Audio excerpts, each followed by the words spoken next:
Good morning, all students. Today we'll start with chapter number 1, that is real numbers, class 10th.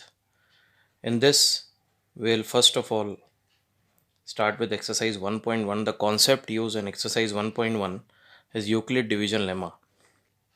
What is Euclid division lemma? It is used to find the HCF of two numbers. HCF of two numbers, two or more numbers. It can be represented as A is equal to BQ plus R, where the remainder R is always greater than or equal to 0 but less than B. B that is divisor, A is that is dividend, R is the remainder. In this, A is always greater than B. Suppose we have to find the HCF of 18 and 8 here. Now 8 is less than 18, or we can say 18 is greater than 8. So 18 will be A and B is equal to 8. Now we'll put this in this lemma. This A is equal to 18, B is equal to 8. 8 multiplied by 2, 16.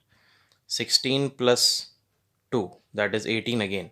So the remainder on division becomes 2, that is not equal to 0. So again we have to apply this lemma till the remainder becomes 0 to find the HCF of 18 and 18. 18 and 8. Now in the next step, this 8 will become the dividend. The remainder of the first step will become the divisor in the next step.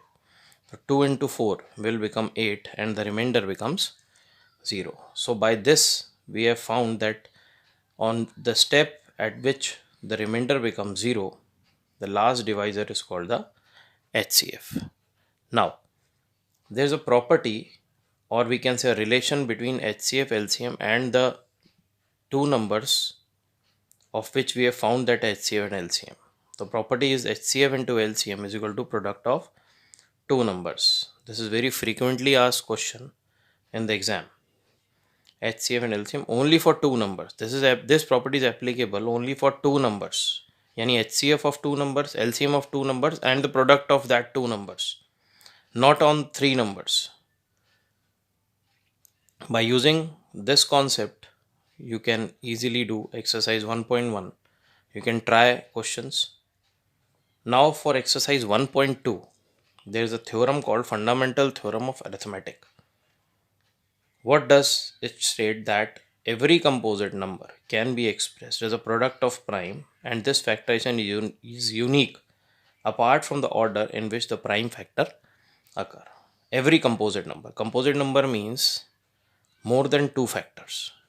A number whose factors are more than 2 are called composite numbers. So I have taken an example here to explain this theorem.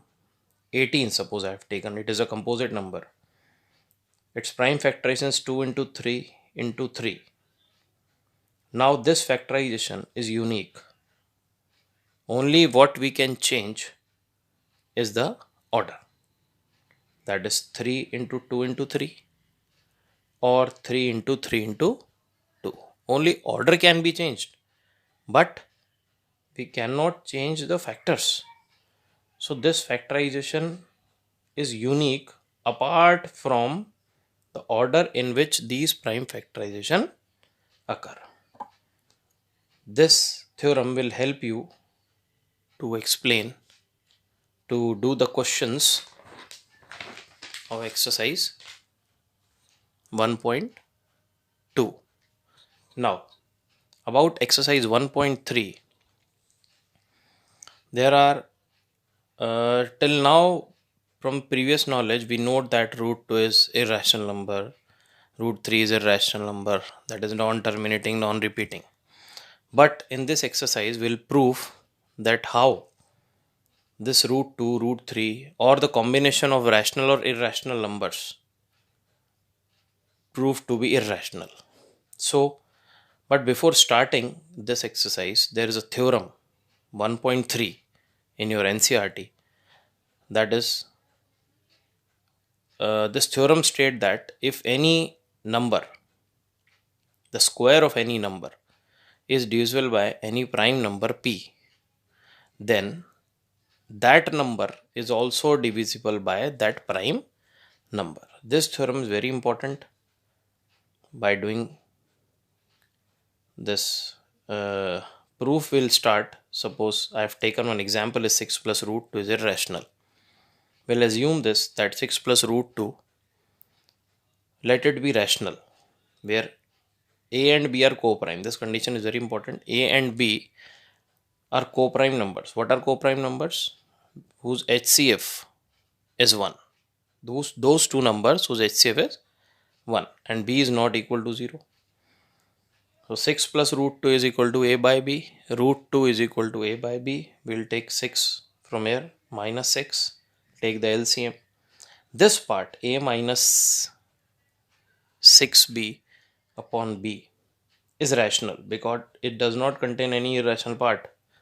A and b are co-prime numbers. This is rational.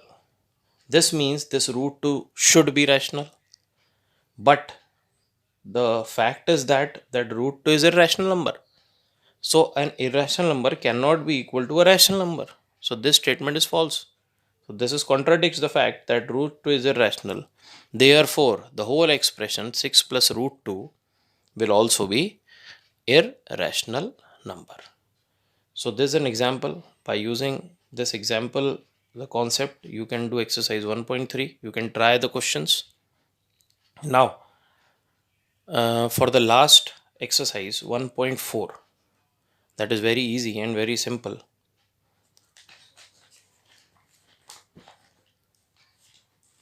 That is previous knowledge will recall here that rational numbers are categorized into two, that is terminating on the basis of decimal expansion, terminating and non-terminating repeating. But in this class, what we have to find, that without actually dividing, we don't have to perform actual division, but we can find whether this given rational number, जो भी rational number हमको given है, is either terminating or non-terminating repeating. So what is the method by which we can find without dividing? Terminating means the remainder on division becomes 0 of two numbers, rational number. And non-terminating repeating means the remainder will repeat itself again and again.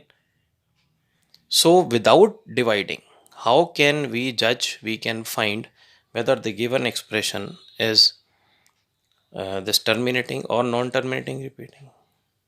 So the process is very easy, and the most important thing that we should keep in mind before attempting these type of questions is that when a rational number is given a by b, these both number should be a co-prime number. That is, the HCF of these two numbers should be 1. Means no other factor other than 1 should exist. Lowest term में होने चाहिए ए और B. ये बहुत important बात है इस question को करने के लिए.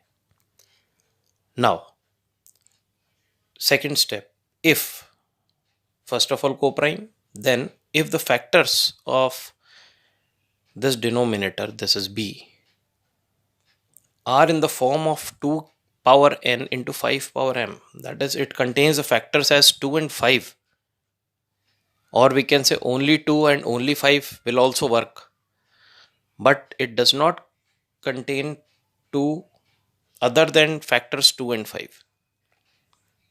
If it contains other than factors 2 and 5, then it will be categorized in the category of non-terminating repeating. And if it contains 2 power n and 5 power m, 2 and 5 as a factors, then it will be treated as terminating. I have taken one example here to explain this concept. This is 19 upon 8, suppose. First of all, check whether it is these two numbers are co-prime or not. See, they are co-prime. They have no factor other than 1 in common. Now, the denominator is 8. Factors of 8, 2 into 2 into 2. That is 2 की power 3. or we can write it as 2 power 3 into 5 power 0. We can write it as like this. 5 power 0 is 1. Again we'll attain t, that is 8. That's denominator. So these factors are in the form of 2 power 3 into 5 power 2 power n into 5 power m. So this will be treated as terminating decimal expansion. On the long division, if you divide this expression, it will be terminating, that is remainder will become 0 after certain steps. One more example, 29 upon 24. Here the factors of this denominator, first of all co-prime will check, no common factor other than 1. Then the factors of denominator 2 into 2 into 2, 2 to the 4 to the 8, 8 3 is 24. That is 2 power 3 into 3. Now it contains factor other than 2 and 5. So it will be treated as non-terminating repeating. यानी या तो 2 हो या 5 हो या 2 और 5 का combination हो. उसके अलावा अगर कोई और फैक्टर उसमें आता है तो it will be treated as non-terminating repeating. So by using this concept 1.4, you can attempt it very easily. So all the best and best of luck. Thank you all of you.